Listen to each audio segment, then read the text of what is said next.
Hi, my name is Mac McComas, and I'm the Senior Program Manager at Johns Hopkins 21st Century Cities Initiative and the co-author with Matthew E. Kahn of the new book, Unlocking the Potential of Post-Industrial Cities. In the book, we look at economic and demographic trends in the study of the six post-industrial cities of Baltimore, Cleveland, Detroit, Philadelphia, Pittsburgh, and St. Louis over the past 50 years. And we explore ways that they could reverse these trends in the near future. We study investments made by people, places, businesses, and local government, and how these investments can help post-industrial cities make a comeback so that everyone can reach their full potential. Today, I am honored to be joined by my co-author, Matt Kahn, Bloomberg Distinguished Professor of Economics and Business and Director of the 21st Century Cities Initiative at Johns Hopkins, and Mitchell Moss to discuss our new book. Mitchell Moss is the Henry Hart Rice Professor of Urban Policy and Planning and Director of the Rudin Center for Transportation Policy and Management at NYU. He has lived almost his entire life in New York City and has been described by the New York Times as a New Yorkologist, having served on a variety of expert panel and advisory groups for mayors of New York City and state governors.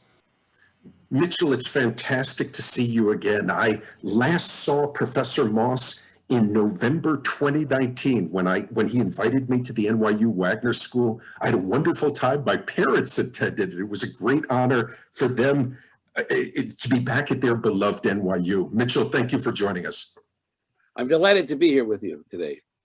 So, Mitchell, you are a New Yorker, an expert on New York City, and a fan of New York City. Perhaps amazingly, it's been almost 20 years since Mayor Bloomberg took over as mayor of New York. When you think about his success and New York City's success post 9/11, what were some of the ingredients of his economic development policy for the city? Well, I think we have to remember that the Bloomberg mayoralty started with the fire still burning at ground zero, and that he actually got elected because there was a understanding that New York needed to make sure it had an economic future. The attack on the World Trade Center in September of 2001 made many people wonder, was the city going to be viable? Would there be another attack? Would, in fact, firms who had left come back? And would people feel safe living or working in Manhattan, which had been vulnerable? Remember, the World Trade Center was first attacked in 1993. It was not a successful bombing. They said they would come back, and they did in 2011. So his first job when he came in was to kind of renew the city's faith in itself and the world's faith in New York. And I remember clearly, he came back, the first thing he did was to recognize that Lower Manhattan, which had lost, 10 million square feet, where everybody who had lived there had to vacate because of the air being unhealthy, despite the fact that the then EPA administrator, Christy Whitman, said it's fine. It turned out to be hazardous. And so they had to think about what could be there. And of course, Bloomberg had started in New York, and he's a kid who grew up in Medford, Massachusetts. And of course, the formative years were at Johns Hopkins, where, obviously Johns Hopkins did so much for him that he's been giving back since then. But he came into the mayoralty, and I think the first thing he did really was to recognize that they had to not just rebuild what was there, but they had to reinvent Lower Manhattan. Because he had started there at Salomon Brothers in the 60s, when that was the epicenter of finance. But finance has become a much more dispersed industry, both across the country. Baltimore has a share of the finance sector. You have it in other cities around the country and the world. And so he took Lower Manhattan, and they said, we have to remake it. And what they did was they adopted policies so people would want to live there. No one thought that would happen. And then they would also make it more attractive with amenities or basic services like parks and schools, because up until then it had been very much kind of a 9-to-5 business district. I know this because when Starbucks first opened down there on Maiden Lane, it would close at 6 o'clock. Then later, as people lived there, it would open till 7, then 9. And so, this was an area which was really for people who worked and then lived elsewhere. The other part he did for the economy, and I think this is important, is that he took on the city and said, well, how can we, attract firms here? Because we need to develop the city on the areas where we had long lost industrial development. So that would mean the waterfront of Brooklyn and Queens on the East River, and of course the corridor of the West Side, which had been subject to many studies. But the corridor on the West Side had been really separate from Manhattan's economy because it was far from the subways. And that's really, going from Canal Street all the way to 59th Street. And he called this a 5-borough plan because he also tried to do things in the Bronx, which was a famous, terminal market, the Bronx terminal market, which John Lindsay had tried to renew and failed, and then everybody abandoned it. And so he had a much greater strategy to kind of focus on economic development and physical development. Now, this is important. He wasn't the social services mayor. He was going to try to get the economy going because he felt if you got the economy, you would have the revenue to then pay for the other services. And so, I think we have to appreciate that it was investing in infrastructure, investing in services, which would attract people. The reason I use this is because this was different than the Koch administration or the Beam in the 70s. Ed Koch is viewed as a hero. Of course, the longer you are from office, the more of a hero you are. So they forget all the things you did. And so, they didn't cut services. Bloomberg felt we had to invest. So they were able to borrow more, stretch some debt. And of course, by the second year, not in 2002, but certainly in the beginning of his, in the middle of his first term, he actually raised the property tax because that had been a very important revenue stream, which had not been hurt as much because people were still living here, but the sales tax had been hurt. So I think one, it's a 5-borough strategy, and two, understanding that you had to make this attractive as a place to live and work. And New York had neglected its parks. Rudy Giuliani was focused on crime, and he did a great job bringing crime down while also kind of antagonizing people of color. But I think that the great success Bloomberg had was to recognize that you had to have a positive approach to economic development. It wasn't enough to bring crime down. You had to make people want to live here. And the first thing he did was he got control of the schools. Now, 4 mayors, Koch and Giuliani and Dinkins, had failed. The 3 mayors really. Bloomberg came in and he did something. He made a deal with the teachers union. The teachers union were very susceptible to getting a pay raise because Giuliani had not given them one. So Bloomberg gave them about a 35% pay raise. They then said, we'll take mayoral control for 7 years. Initially, he gave them, they supported this. And if the teachers union supported, they felt that they could win it through the legislature. So he got control of the Board of Education, which up until that time had been a legacy of the Lindsay years, where the Board of Education had 7 members and the mayor only appointed 2 of them. The others were appointed by the borough presidents. So I really think it's important. We have the schools. He was going to make sure they were going to be run with accountability of the mayors. And on investing, I think really in parks and infrastructure to make the city attractive was the other key part. It started in Lower Manhattan. It spread to the rest of the city. I think that's a crucial point. Mitchell, when you think back, was the mayor playing an inside and external game of both trying to keep New York's great companies in New York and to recruit new companies to move in? Did he prioritize the inside, growing what the city already had, or attracting new jobs and new residents? Well, Bloomberg from the beginning said, we are going to get companies to be here without bribing them. He was very much opposed to this. He felt that wasn't the key decision factor for most companies. The taxes, it was the cost of business and the benefits of the labor force. So I think for Mike Bloomberg, he had seen companies move from Lower Manhattan to Midtown, others moved to the suburbs, and many, of course, moved to other locations. He didn't worry about companies leaving. He, in the sense of saying, we're going to incentivize you, but he was going to make sure they knew that the city was going to be well run in good hands. And you'd be amazed how many leaders of companies felt reassured by his moral message. I really mean this. The Bloomberg message was, we're going to maintain safety, we're going to improve the city, and we're going to be recovering, and we're going to be back. And I think he was able, this is a guy who understood how to communicate the idea that the city had been hurt, but it hadn't been killed. This is a very important distinction. Yes, it had been weakened, and he used to say, we're going to be back, we're open for business. And I remember he got the Davos conference, which is a huge party of the elite to drink and to talk to each other, held in Switzerland, a totally uneventful event, except for the fact that people find a way to get their companies to subsidize a vacation, in the Alps. And he had them come to New York. He had them come to New York in January of 2002. And one of the great benefits of bringing the Davos, crew to New York was that it showed that this was a city which could absorb this energy and interaction, and the restaurants were here. And so, by having the kind of elite come here, they were basically saying, yes, we can function here. New York is okay.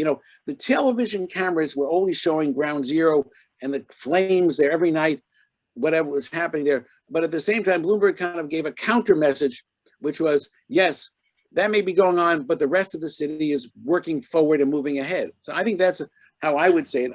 But I don't think he ever wanted to be known as a guy who had to bribe a company. He felt firms should be smart enough to know that New York had assets that were worth being near. Mitchell, this is crucial for our segue to our cities, including Baltimore. As you know, Baltimore, the television show The Wire has made an impression on some people around the United States. Are there lessons for smaller cities like Cleveland, Detroit, and Baltimore from the success New York has had starting 2 decades ago?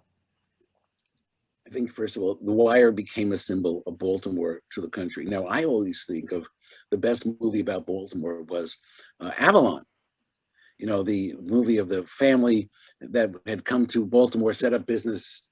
And it's a great, Baltimore has some great creative talent. And the director of this movie came back there to film it. And so, I think we don't appreciate, Baltimore was once the great film was made about Babe Ruth, there's some wonderful films about Baltimore, but The Wire became kind of a symbol of kind of the way in which gangs and violence were kind of the dominant culture. I think that it's a long time since that's been on. And I think Baltimore, if anyone's been there, you can see, there's been a renaissance in portions of it. And I think that's important.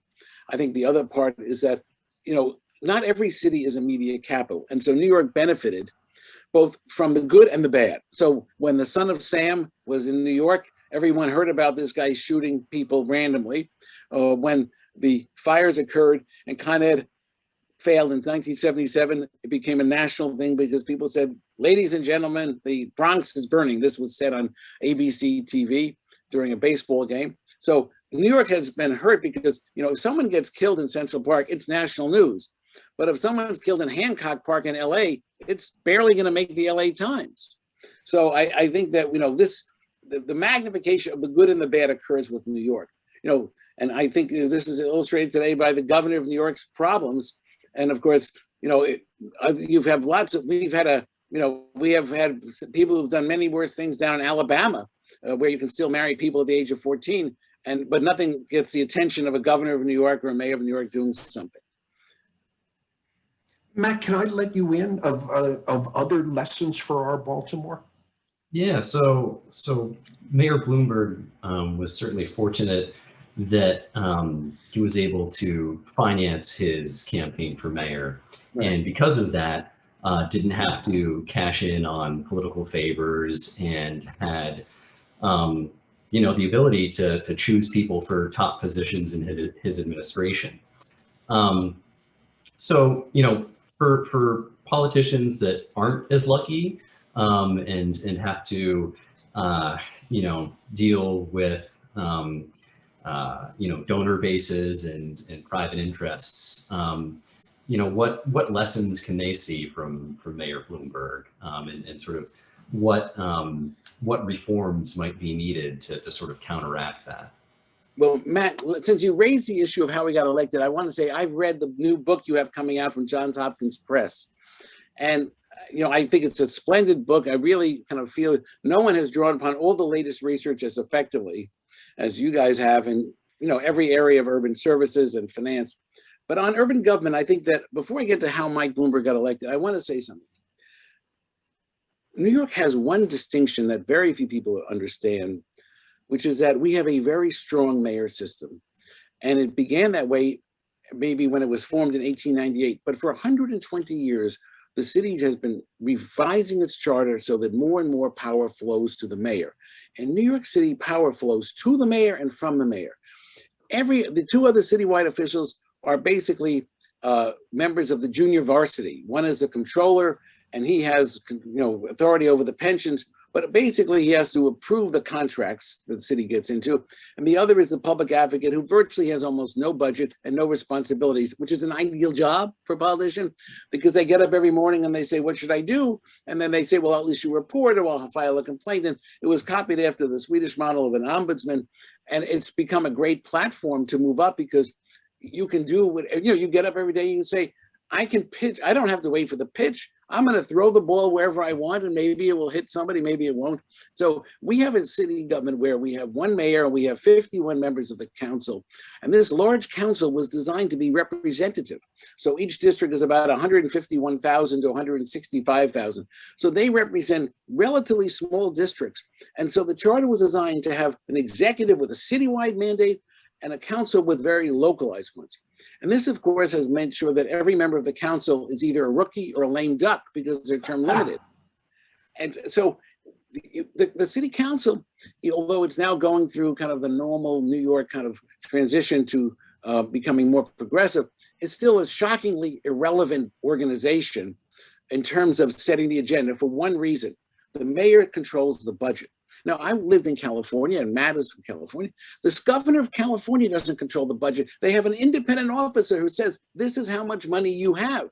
It's called the independent, and he sets the terms. In New York City, the mayor says, this is how much we think we'll collect in taxes, how much we'll get in federal and state aid. And that is a number which no one can tamper with. You can tamper with how inside it works, but not the total.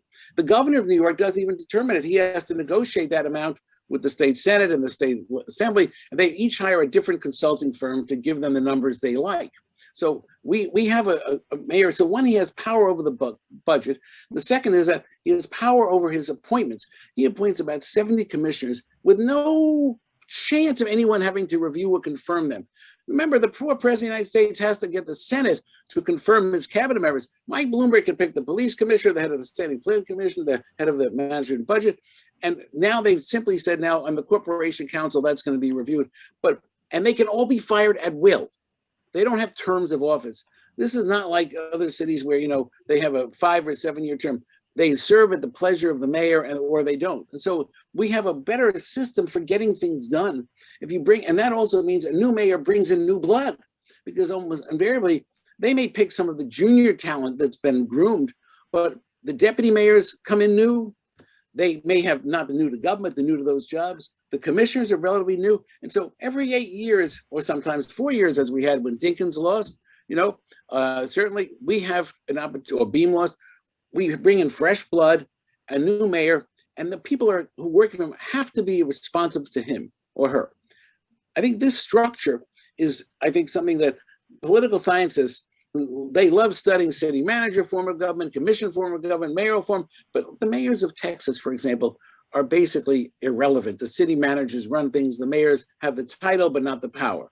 And even in LA, Garcetti is the mayor now, but it was only the past 10 years that they were able to actually let the mayor pick the police commissioner. It used to be the police board picked the commissioner. Now the board gives the names who the commissioner can pick, who the mayor can pick. So one, we have given the mayor of New York more power. And how do we know this? Because Bloomberg got the Board of Education, which would not have been under his control in 2002. And that's been added, and nothing's been taken away. There is a current effort by some of the left-wing members of the city council to kind of weaken the mayor's power. And I think that's been unsuccessful, because really the members of the council have enough of a job doing their own representation. So that's the first part. The second part is, was his ability to get elected without owing political favors a source of his autonomy? Yes, you're totally correct. And let me say something. There is a kind of a view of his election as being due to money. I wish it would just due to money. We have a lot of rich people who spend money and fail. We had a guy, we've had many wealthy people. Ron Lauder tried to run once. We have had, Richard Ravitch ran and came in last. Wealthy people with nothing better to do often run. We had this guy who ran the Gristedes supermarket, Casamatidis. They're shitty supermarkets. Why would you even buy anything there? I said, how could I elect a guy who can't keep a supermarket clean? If the produce is filthy, what kind of a city will I have? So, he's now thinking about running as a Republican. This is a guy with too much time on his hand. So what I want to say is, when Bloomberg ran for office because he wanted to make a difference. He was a lifetime Democrat, and he switched to the Republican Party because to win a primary in the Democratic Party in New York, it always goes to the most left-wing progressive person. So he realized the Republican Party was always available to be rented. In other words, if you came in and said, I'll run as a Republican and finance my campaign, they'll welcome you because there are now actually more people who are unaffiliated in New York than Republicans. In other words, there are about 3.5 million Democrats, there are about 400,000 Republicans, and about 800,000 to a million unaffiliated. Now, Romney got about 400,000 votes. Any person running as a Republican can pick up votes in New York City. Trump only won Manhattan when he ran in the primary here. Even they didn't like him here. But no, he lost Manhattan, pardon me. He won as president, he won Staten Island and Suffolk County, down here, and they ran well upstate. So yes, did his money make a difference? I'll tell you where it made a difference. He was able to finance it without having to go hat in hand to the major unions or the real estate developers.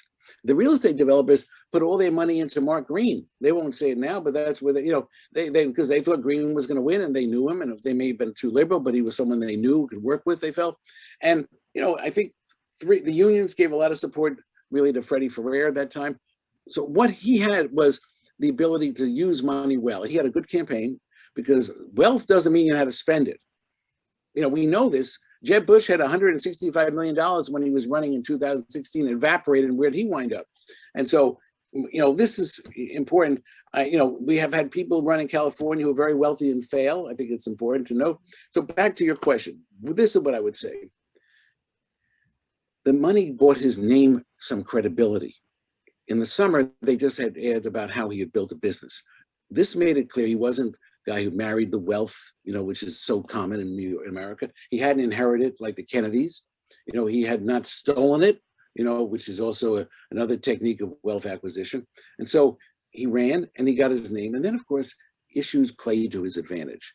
People don't realize it wasn't the terrorist attack, but it was the economy became the issue of September 11th. And the Democrats never changed. They never pivoted.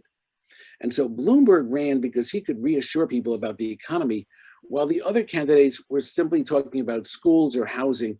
And what happened is that the issues that emerged during the campaign played to his strengths. But his strengths had been advertised in June and July, which was building a business. So I have to say, the Democrats failed, and I really wanted to use the word failed to recognize how the September 11th changed what people cared about. And I mean, I spoke to one of their pollsters. He said, well, I couldn't come to New York. I couldn't get a plane. I didn't do much. They kept doing the same things. His issues worked that way. Now, remember, he didn't even get the New York Times endorsement, even though they had said he discussed the economy just before the September 11th attack. They went for the traditional Democrat. The Democrats thought this was like the Metternich era, return to normalcy. We had 8 years of Giuliani, where Democrats are coming back, and they felt they owned the city government and that they had been on leave and they were going to come back. So Bloomberg was a surprise to them, and I think you should be aware that he won in the West Village. He won Democrats where Al Gore had won like 11-1. Bloomberg was 50-50 because they had known, they didn't think the Democrats were ready for the job. And New York was much more driven by a culture of death, of funerals, which are held all the time, and of course, uncertainty. And I think that is what led to his victory. Mitchell, picking up, one of Mayor Bloomberg's many legacies is the urban big data revolution. And so in Baltimore, Mayor Scott is rightfully very proud of the open data portals in Baltimore. Have you been impressed with the open data movement in cities? And in New York, did it improve governance? Are you a believer in sunshine laws for holding 311 calls, police arrest geocoding? Does this lead to better governance? And are there unintended consequences from all of this data? Well, let me start with 311, because when Bloomberg came in, he said, we're going to have 311 and 911, which was for emergency services and police. It was really being overused. And 311 was something they invested a lot to work. And the reason it's relevant is that we don't call 911 when you have noise problems. You call 311. You see someone homeless on the street, you call 311. And so what that did was it made government much more responsive, because otherwise before then you would call your local elected council member. and that you had maybe 5 days of a phone service, but now you had 24-hour place, you could file a complaint to do something. And so we now know what people care about. Noise is a very big issue in a place like New York. Noise, this is a very loud city, but we have places where people still get upset, loud noise and parties. So we find out what people care about. So I actually think it helps democracy.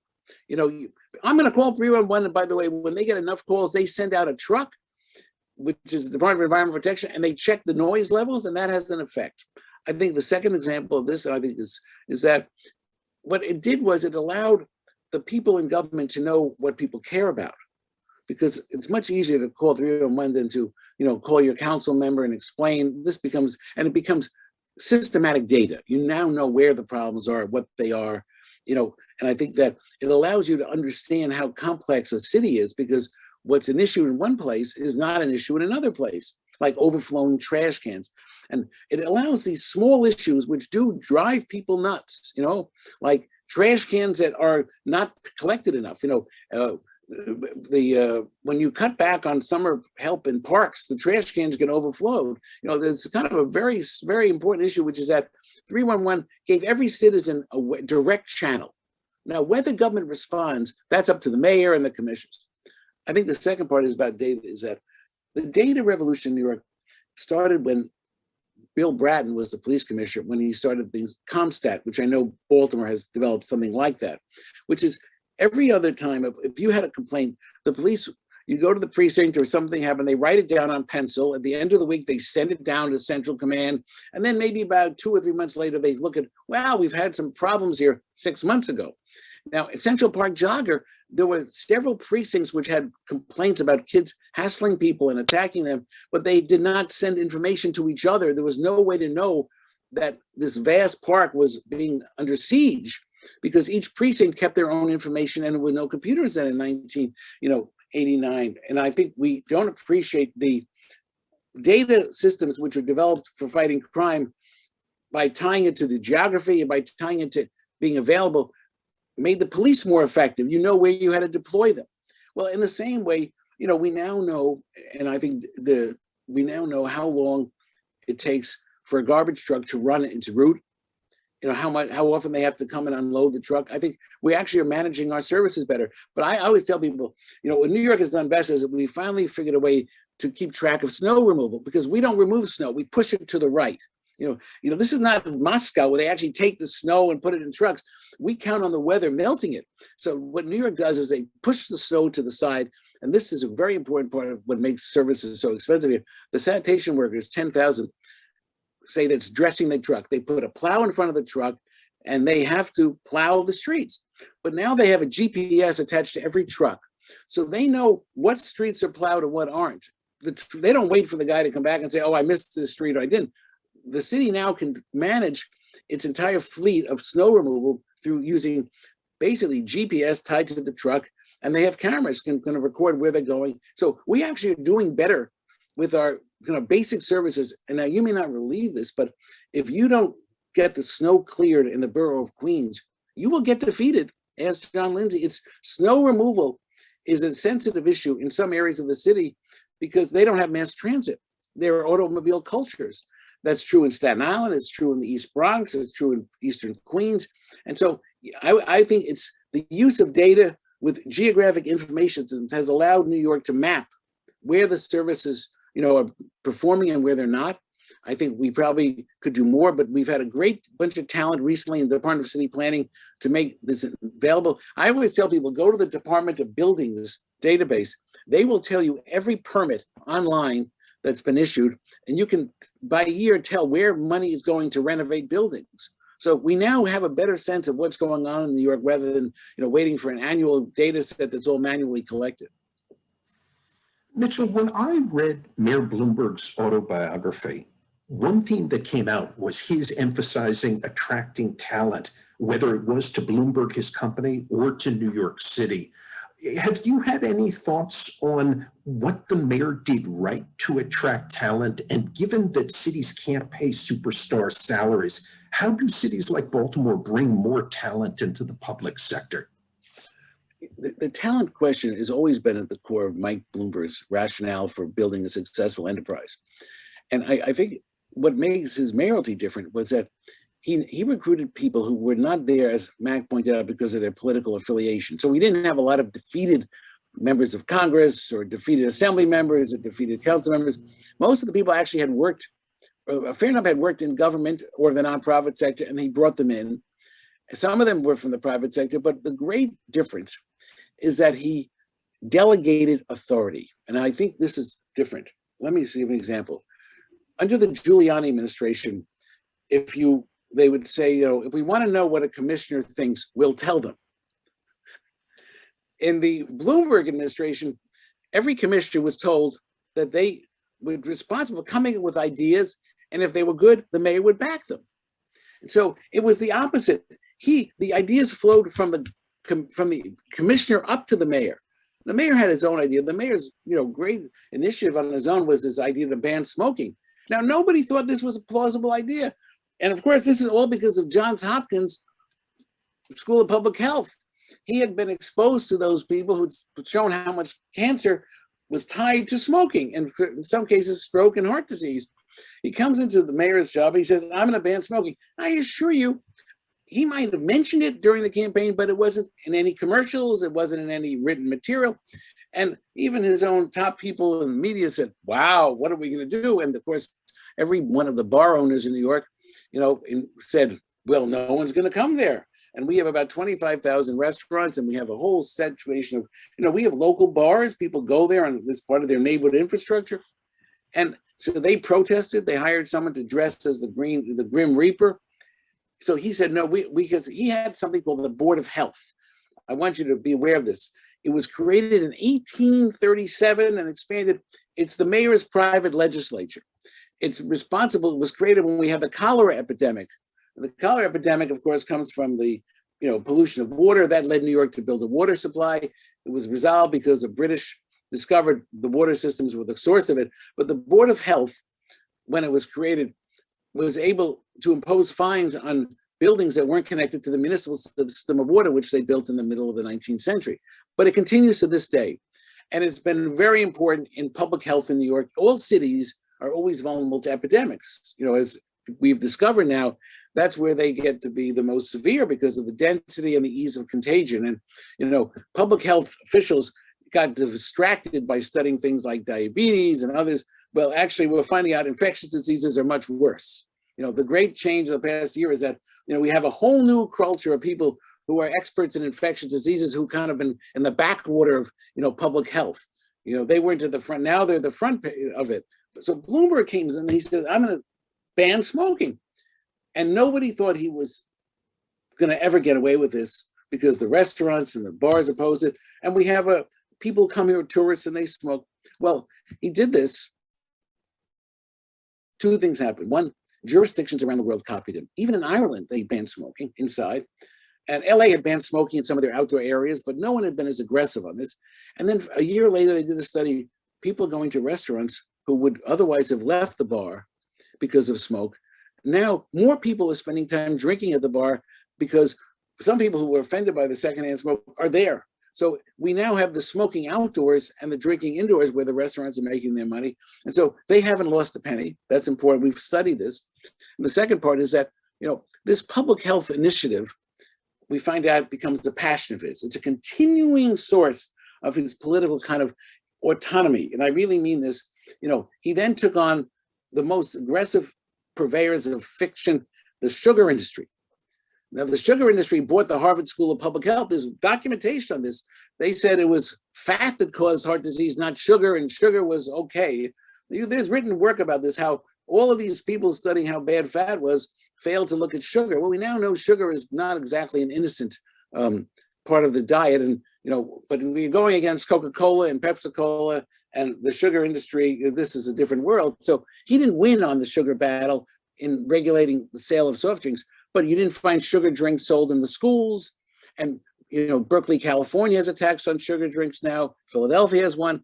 And there's a recognition today that sugar is not good for you. Now, why am I saying this? He took on these issues without regard to the political consequences because he actually believed in science. And this culture of science is not an accident. I think it's all coming out of Johns Hopkins. I think, for Mike Bloomberg, there's Johns Hopkins and the rest of the world of medicine. I mean that seriously. That's and I think that you don't realize the effect Baltimore had on New York's policies, because now we go to every restaurant and you see trans fats on the menu. Now you have to go and you can see salt. They list salt by, that are heavy salt and not. So what I think is important is that some of the issues were never on the political agenda of the mayor. What I'm getting at is that he used the science from Hopkins and the power of the Board of Health to then have any chain restaurants had to show trans fats, they had to show salt. They couldn't really get control of the sugar industry. They're very tough. I have to say, you're dealing with, and also, have you ever gone to any Walgreens or CVS pharmacy? The drugs are in the back and the sugar's in the front. You ever notice that? I mean, and I want to say, they'll kill you in the front and save you in the back. That's how I feel about drugstores. But what I want is that the point about data and the point about science, that was an underpinning of his administration. So the other part was this view of illegal guns. And I just want to say this part. Bloomberg toughened the penalties for having a concealed weapon. So even a football player named Plaxico Burress, who played for the Giants, carrying a gun in his pants, shot himself in the leg. He went to jail.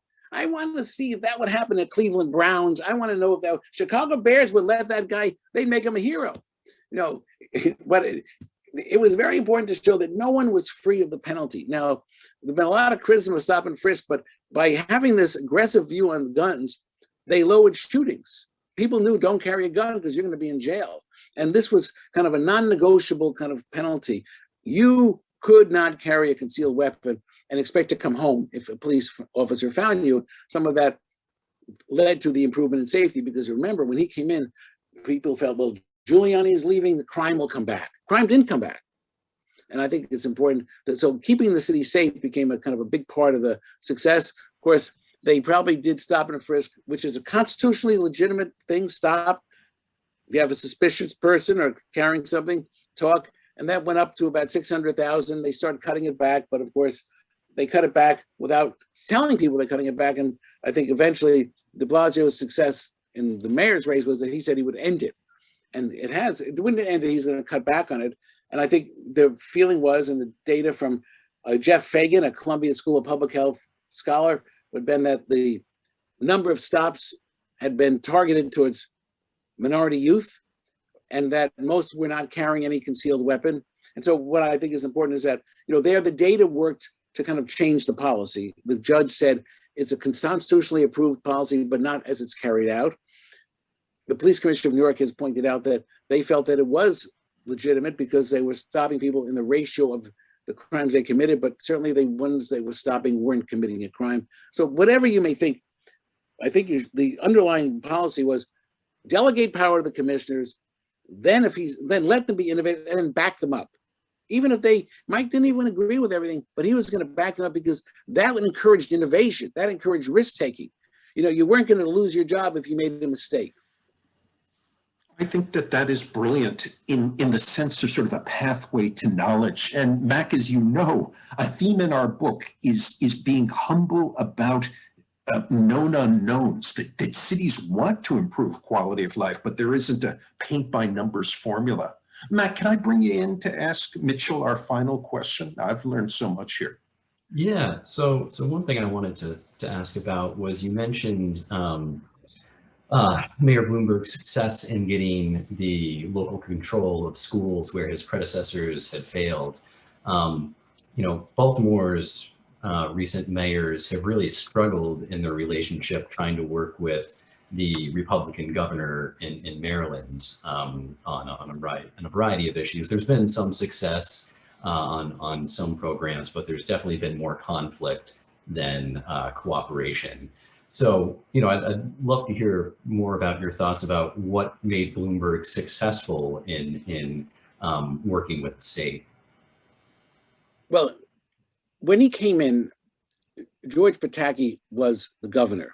Pataki was a moderate Republican, and Democrats and Republicans, when they are both in the governor's mansion and City Hall, it's a poisonous relationship because they're competing for who's the king of the hill, who has the donors, who has the ideology.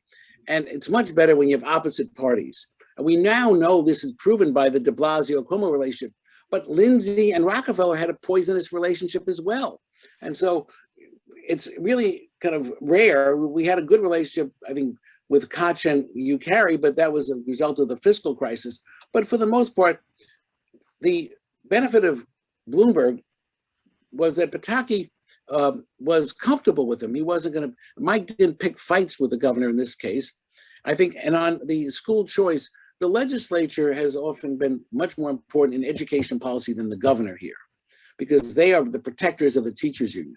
So once, remember, there's a three-legged, you have the parents, you have the teachers, and you have the kids.